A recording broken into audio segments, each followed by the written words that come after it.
The news arrived like a thunderclap in the dimly lit bunker beneath the streets of Berlin. Every detail of the day's reports had been expected, calculated, measured. But nothing, absolutely nothing, had prepared them for this. The young officer standing at rigid attention in front of Hitler's massive ornate desk swallowed hard, his knuckles white around the edges of the thin piece of paper he held.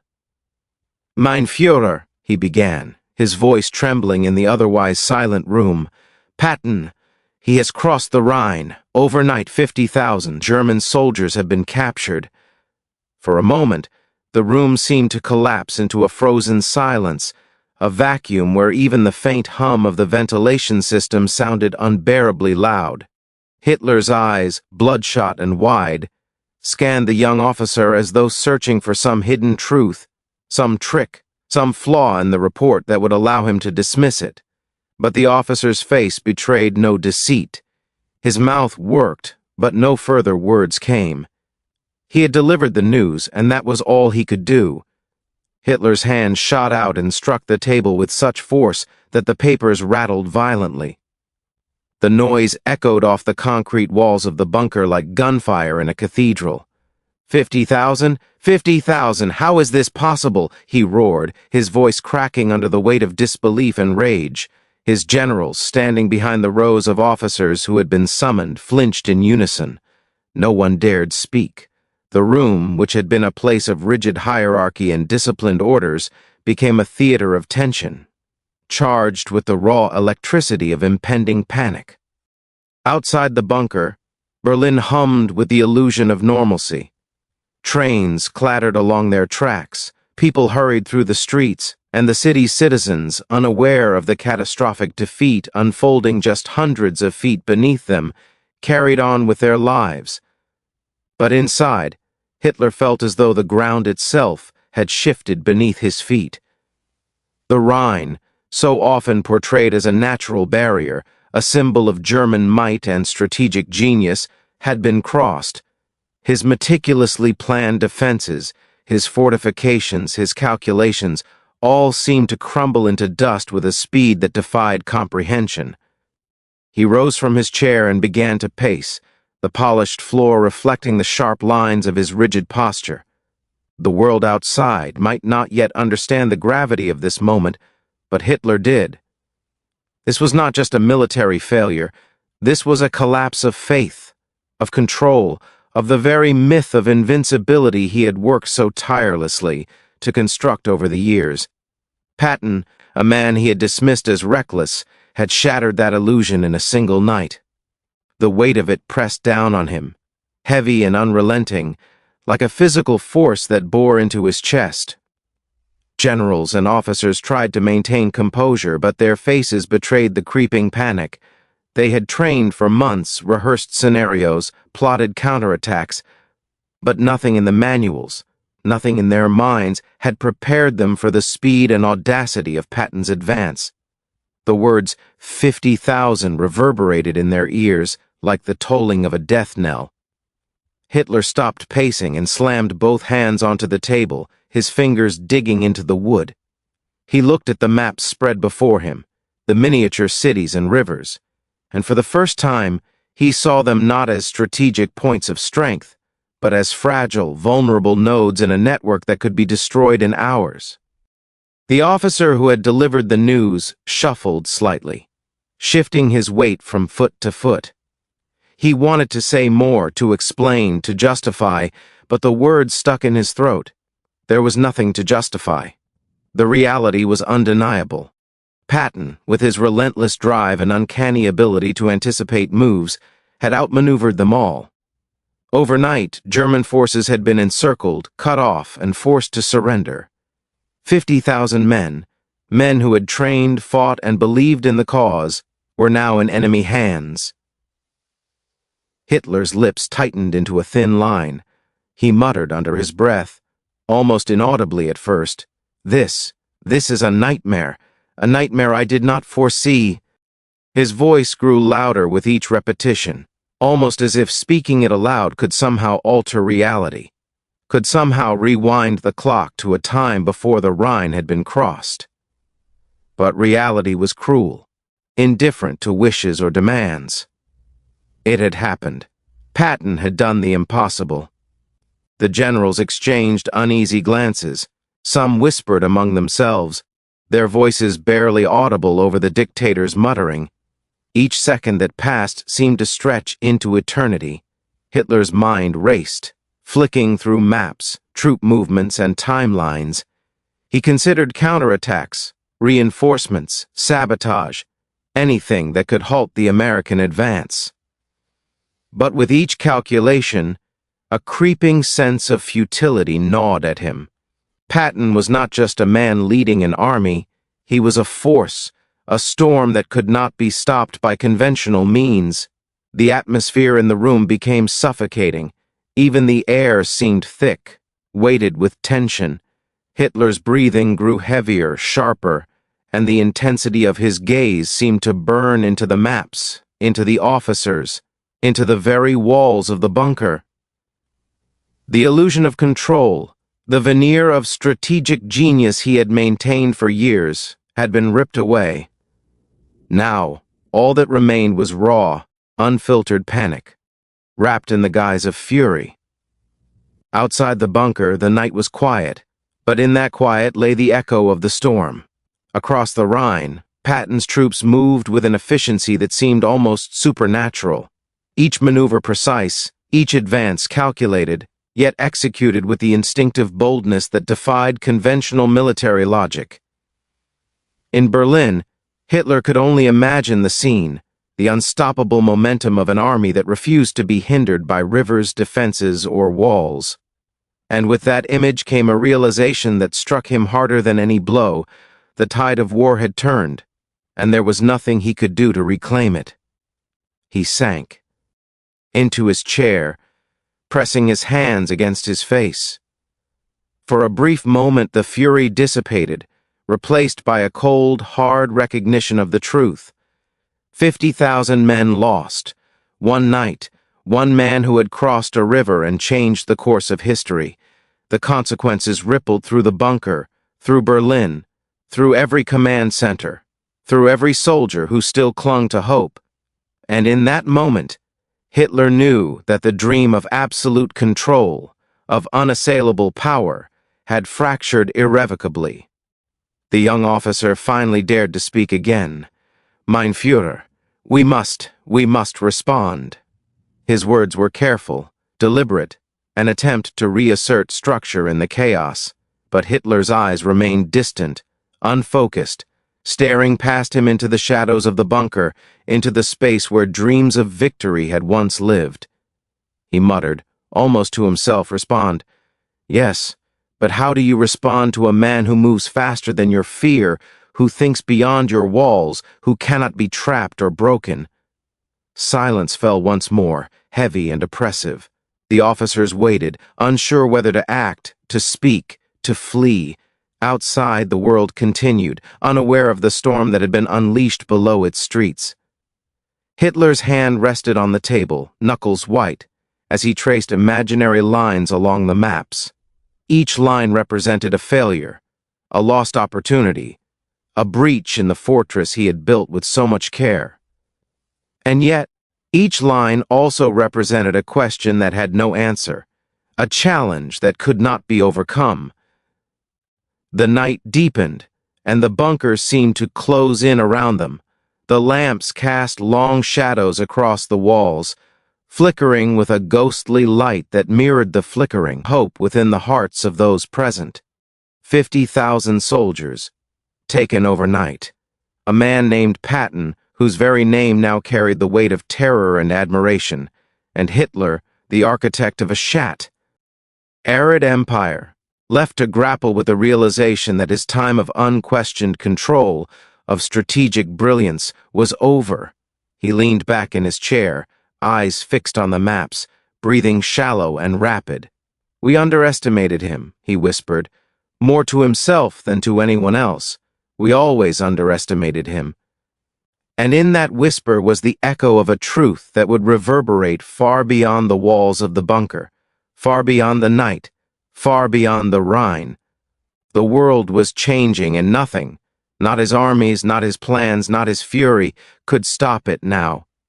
Hours passed, though it felt like minutes. Hitler's mind could not rest, could not pause. He imagined every scenario, every counterattack, every desperate measure he might take to reverse the catastrophe. But with each imagined solution came the shadow of Patton, moving faster, thinking ahead, executing with precision that bordered on genius. The weight of inevitability pressed down upon him, heavier than any defeat he had ever faced, and he realized with a chilling clarity that the nightmare was only beginning. And so the night stretched on, a night in which the fate of an empire had shifted in silence and darkness, a night in which a single man had crossed a river and, with audacious brilliance, changed the course of history. Hitler, for all his power, all his planning, all his rage, could only watch, trapped in his bunker, as the reality unfolded. Patton had crossed the Rhine, and 50,000 German soldiers had vanished into the hands of the enemy overnight. Patton moved like a force of nature, unstoppable and precise, each step of his advance calculated yet seemingly instinctive. The morning mist clung to the Rhine's edge as his troops assembled along the banks, the soft hum of engines blending with the distant rumble of artillery. In every man's eyes, there was a mixture of fear and exhilaration. Fear of what lay ahead, exhilaration at the thought of crossing a river that so many believed impassable under enemy fire. Patton himself stood tall on the riverbank, helmet slightly tilted, boots firmly planted, gaze sharp and unyielding. Every decision he made radiated confidence. Every order reinforced the inevitability of victory. Across the river, the German defenses, once thought impregnable, trembled under the weight of impending disaster. Soldiers huddled in foxholes, their eyes scanning the horizon for a sign of the enemy. They had been trained to repel invasions, to fight tooth and nail for every inch of land, but the Americans' approach was unlike anything they had encountered. Patton's forces moved with speed and fluidity, bypassing entrenched positions, outflanking strongholds, and striking where least expected. Communication lines collapsed as confusion rippled through the German ranks. Orders were sent, ignored, delayed, or misinterpreted. Panic spread faster than the advancing troops themselves. The night before had been a whirlwind. German commanders had tried to anticipate Patton's maneuvers, poring over maps by dim lamplight, strategizing counterattacks that now seemed futile. And then the first reports came in. Towns overtaken, bridges seized, thousands of soldiers surrendering almost without resistance. The scale of the operation was staggering. Patton did not simply cross the Rhine, he swallowed it, moving with a momentum that seemed to defy reality. For every German defensive position, he had a response. For every ambush, a counter. His reputation as a tactician, a fearless commander, and a man who thrived in chaos had been earned, and now it shone with terrifying brilliance. In the villages along the Rhine, the civilian population watched in awe and fear. Windows were shuttered, streets emptied, but whispers carried through alleys and markets. Patton has crossed the river. The Americans are here. Some dared to peek from behind curtains, eyes wide at the sheer audacity of the advance. Others prayed silently, unsure of which side would bring salvation or destruction. The streets became silent witnesses to a battle that was as psychological as it was physical, as the shadow of Patton's army loomed larger with every passing hour. Inside captured German encampments, the scene was surreal. Soldiers who had trained for years, men who had endured countless battles and faced death countless times, now found themselves surrendering almost without resistance. The American forces moved through the camps with an efficiency that bordered on clinical, yet they treated the prisoners with a discipline and order that contrasted sharply with the chaos of their defeat.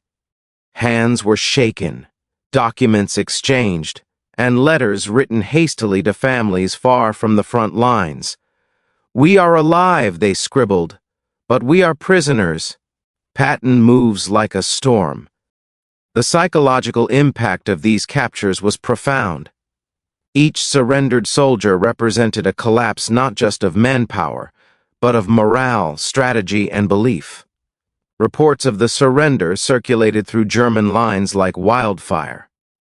Panic rippled through command centers, officers struggling to maintain a semblance of order as news arrived of position after position falling to Patton's relentless advance. The Führer's carefully constructed web of defenses was unraveling, strand by strand, under the pressure of a single man's brilliance. Patton's movements were a masterclass in warfare.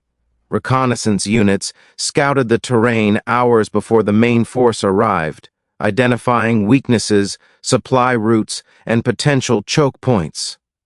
Artillery units positioned themselves with meticulous care, providing cover while avoiding unnecessary exposure. Infantry moved with a rhythm that was both precise and adaptive, able to respond instantly to unexpected obstacles. Each engagement, each skirmish, was handled with the same strategic foresight that had become Patton's hallmark. The Americans did not merely attack, they dominated, imposing their will with relentless momentum. The German commanders attempted to regroup, sending reinforcements where they could, ordering counterattacks, but their efforts were fragmented and reactive. Patton had anticipated the very moves they were planning before they were conceived. Communication lines that once allowed rapid coordination were severed, creating pockets of isolated resistance that were overwhelmed one by one. Soldiers surrendered not only out of fear of death, but out of recognition that resistance was futile against an opponent who seemed to anticipate every thought, every maneuver. The psychological toll extended beyond the battlefield. Officers and soldiers alike began to question their faith in victory. The war they had been told they could win seemed increasingly distant, slipping through their fingers like sand. Patton's name became a mantra whispered in fear. He is coming. Patton. He cannot be stopped. Each whispered utterance was like a spark, igniting despair and uncertainty. Where once they had fought with certainty, now doubt took root. As day turned to evening, Patton's forces consolidated their gains. Bridges that had been destroyed to prevent crossing were rebuilt or bypassed. Towns were secured, roads cleared, and prisoners processed. Each victory, however small in scale, added to the growing momentum of the campaign. Reports were sent back to headquarters, detailing the astonishing speed of progress, the seamless coordination of units, and the minimal casualties relative to the scale of success. Patton's genius lay not just in the audacity of his moves, but in the precision with which they were executed. In the towns he liberated, civilians cautiously emerged from hiding. The faces of women, children, and the elderly reflected a complex mixture of relief, fear, and curiosity. They had been told the Americans were invaders, destroyers of their homeland. Yet here they were, disciplined, orderly, and efficient. The soldiers treated the civilians with a professionalism that contrasted sharply with the chaos and brutality that had defined the war in other regions. For the civilians, the crossing of the Rhine was not merely a military maneuver. It was a signal that the war was shifting in ways they could scarcely comprehend. Every town, every encampment, every surrendered unit became part of a larger narrative, a story of a man who had redefined the boundaries of possibility. Patton's presence was felt even where he was not physically, as if his very reputation preceded him. Soldiers reported feeling a sense of inevitability when facing the advancing American columns. Some surrendered at first sight, understanding that resistance was meaningless. Others attempted last-ditch defenses, only to find their efforts dismantled with precision and speed that seemed almost supernatural. The psychological warfare of Patton's advance was as powerful as the physical. Fear and awe spread among German soldiers faster than bullets or bombs. Generals attempted to issue orders, but the clarity of command eroded under the pressure of reality. The chain of command, once a rigid hierarchy, began to falter, with officers unsure whether their directives would be executed or ignored. The Rhine, a river they had considered an impenetrable barrier, had been crossed with such efficiency that disbelief and panic replaced determination. Letters written by captured soldiers conveyed the human dimension of the disaster. Words like stunned, overwhelmed, unable to resist, appeared repeatedly. The surrender of 50,000 men overnight was not just a statistic, it was a moral collapse, a psychological blow that rippled through the ranks. For every soldier taken prisoner, the image of Patton's unstoppable advance grew larger, more terrifying, more mythic. He was no longer just a man. He was a force, a symbol of inevitability, a shadow that stretched across the Rhine and into the heart of Germany itself. Back in German command centers, the reality of the situation began to crystallize. Reports flooded in from the front lines, detailing the scale of the surrender, the speed of the advance, and the apparent impossibility of halting Patton's forces. Hitler's generals, already strained under the weight of prior defeats, faced the undeniable truth. Their carefully constructed plans, their defensive strategies, their calculations of manpower and firepower had been rendered useless by one man's audacity and brilliance. Patton himself remained ever vigilant. Even as his troops rested and resupplied, he reviewed maps, checked positions, and anticipated the enemy's next moves. His energy was tireless, his focus unshakable. Where others might pause to celebrate, he pushed forward, understanding that momentum was the greatest weapon in his arsenal. Every town secured was another step in a larger plan, every surrendered soldier a testament to the psychological and strategic mastery he wielded like a blade. The night fell over the Rhine, casting long shadows across the water. The river, once a symbol of German defense, now reflected the lights of American forces consolidating their gains. Bridges and crossings that had seemed impassable were now under firm control. Encampments had been secured, prisoners processed, and civilians cautiously reassured. The scale of the operation was staggering, the efficiency almost unprecedented. Patton's audacity had not only crossed a river, it had shattered the morale of an entire army and changed the course of the campaign overnight. By the time reports reached Berlin, the reality of the situation was undeniable. Patton had not merely advanced, he had dominated. The Rhine, a natural barrier, a symbol of German strategic strength, had been traversed with such speed and precision that the entire notion of invincibility within the German command structure was called into question. 50,000 men captured overnight, towns falling one after another, a relentless, unstoppable force moving with terrifying efficiency. The psychological blow was immense. Patton's legend grew with every report, every surrendered unit, every town secured. Soldiers whispered his name with a mixture of fear and awe. Officers recognized that conventional strategies had been rendered obsolete. Across the Rhine, the human cost was profound, but it was accompanied by an undeniable sense of inevitability. Resistance, once considered honorable, now seemed futile.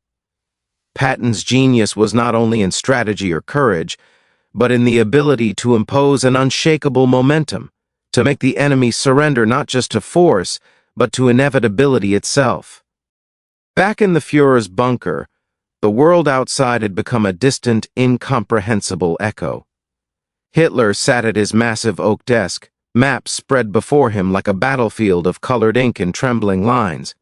His hands trembled slightly as he traced the rivers, roads, and towns, each symbol a representation of lives, strategies, and pride, now slipping beyond his grasp. For the first time, the man who had imagined himself the architect of history felt powerless, trapped in a reality he had neither foreseen nor could manipulate. The Rhine had been crossed, 50,000 German soldiers had surrendered, and Patton's relentless drive had rewritten the rules of the war in a single night. Hitler's gaze fell upon the maps with a mix of disbelief and obsession.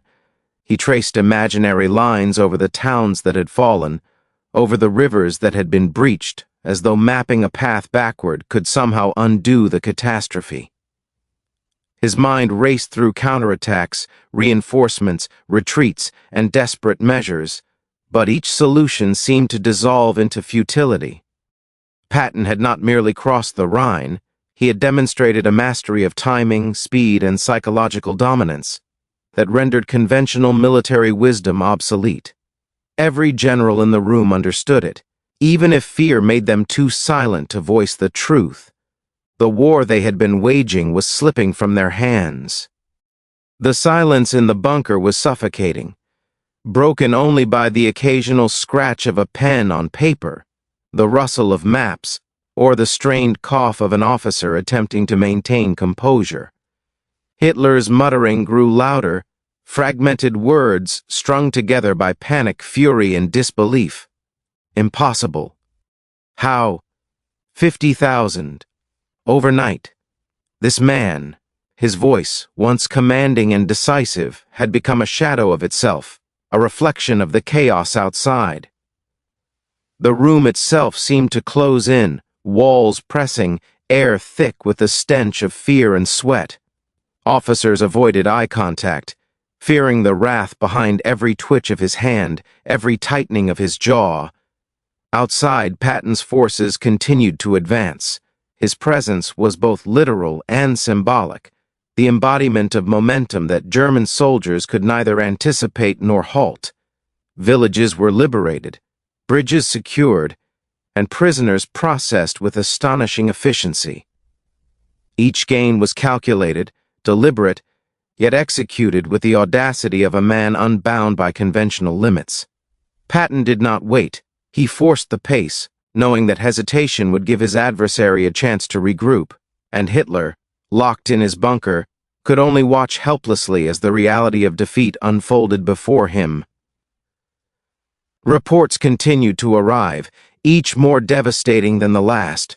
Bridges that had been considered untouchable had fallen, defensive positions crumbled without resistance, German officers struggled to issue orders, only to find them rendered meaningless.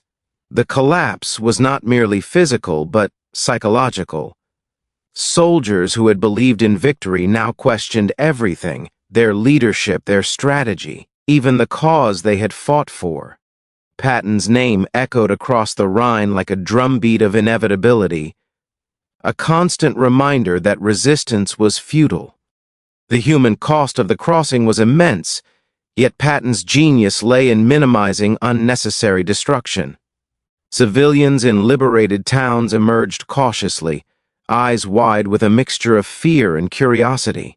They had been told to expect invaders, destroyers of homes and lives, yet here were soldiers moving with discipline and order, securing towns, providing safety, and restoring a fragile sense of normalcy. Patton understood the power of perception, as well as he understood military strategy. Victory was not merely in captured towns or surrendered soldiers. It was in the morale, the narrative, the undeniable impression of inevitability that followed him like a shadow. Inside the bunker, Hitler's generals attempted to propose responses, strategies to stem the tide, measures to slow or halt the American advance. But every suggestion was met with the same cold reality. Patton had already anticipated it. Each defensive line proposed had been bypassed. Each counterattack was already rendered impossible by the speed and audacity of his forces. The generals, seasoned men of war, were reduced to witnesses, powerless observers of a campaign unfolding beyond their control. The collapse of morale, the surrender of troops, and the unrelenting pressure of Patton's advance had created a psychological stranglehold that no order could relieve. The prisoners taken by Patton's army offered a glimpse into the scale of the defeat. Letters were written hastily to families, words shaky with disbelief. "We surrendered overnight," one soldier wrote. We could not fight. He moved faster than our fear, anticipated our every move. Patton, he is unstoppable. Their testimonies, though fragmented and scattered, painted a coherent picture. Patton's crossing of the Rhine was more than a military maneuver. It was a display of tactical genius that had shattered the German army's cohesion, morale, and confidence in a single decisive stroke.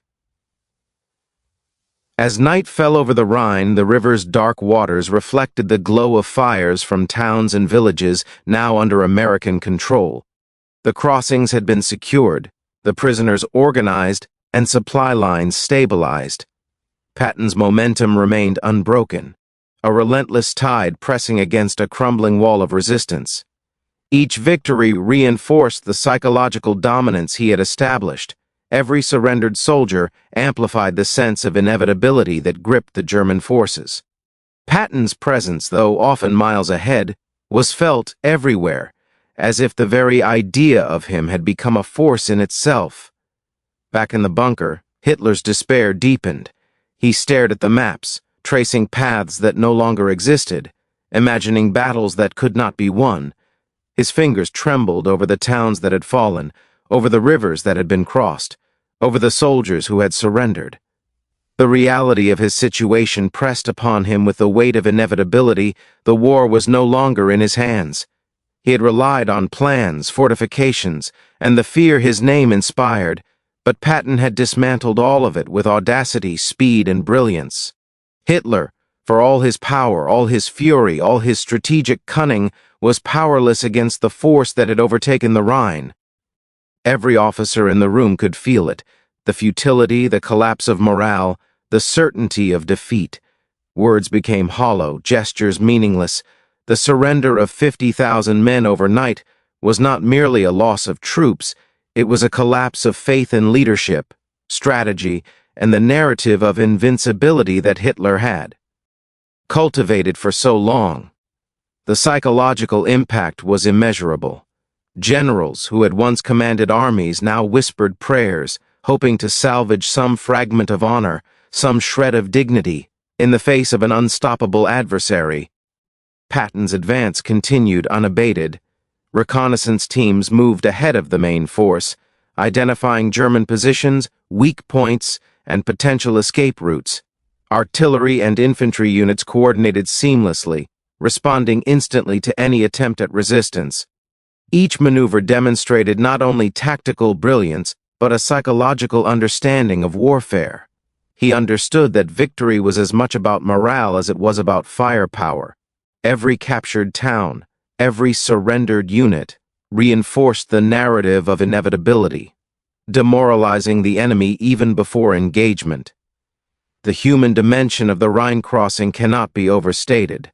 Soldiers surrendered, civilians watched, and commanders reeled under the pressure of reality. Letters, diaries, and whispered conversations painted a coherent picture. Patton's name was spoken with a mixture of fear, awe, and admiration. He was more than a man, he was a force, a symbol of unstoppable momentum, a shadow that stretched across the Rhine and into the heart of Germany itself. The surrender of 50,000 men overnight was not just a military event, it was a psychological earthquake, a shift in the very fabric of the conflict. Hitler's muttering grew more frantic as he imagined the next steps. Could he regroup? Could he fortify the remaining defenses? Could he inspire his generals to counterattack? Each idea was met with immediate mental rebuttal. Patton had anticipated, maneuvered, and neutralized all foreseeable responses. The man had moved faster than fear, thought beyond strategy, and executed with a precision that seemed almost preternatural. The weight of inevitability pressed down, heavy and inescapable. By the early hours of the morning, the scale of Patton's achievement became fully apparent. Reports confirmed towns secured, bridges held, prisoners processed, and enemy positions neutralized.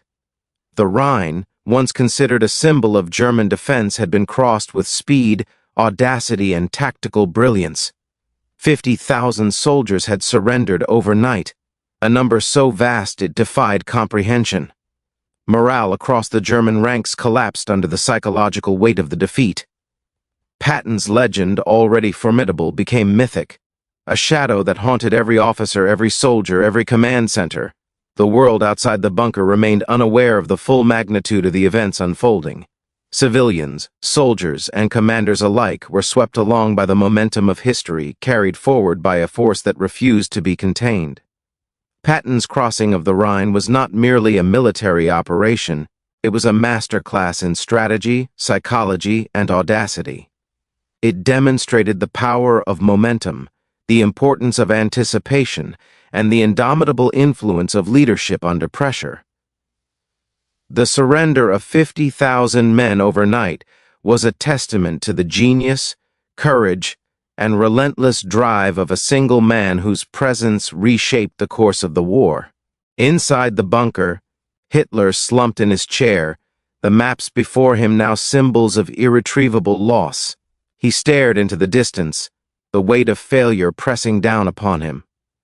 For the first time, the illusion of invincibility, the narrative of unstoppable control, dissolved entirely. Patton had moved faster, thought beyond, and executed with brilliance, leaving nothing behind but shattered defenses and surrendered soldiers. The consequences were clear. The war had shifted irrevocably. The Rhine had been crossed, 50,000 men had been captured, and history itself had been read by a single unstoppable force. And in that moment, the inevitability of defeat became undeniable.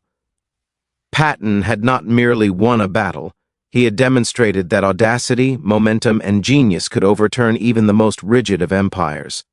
The shadows of the Rhine stretched into the hearts and minds of those who remained, a reminder that one man's brilliance could reshape the destiny of nations. Hitler, trapped in the bunker, could only watch as history pivoted, powerless to stop the tide. The world would remember that night forever. The night Patton crossed the Rhine, captured 50,000 German soldiers overnight, and changed the course of an empire with audacious, unstoppable force.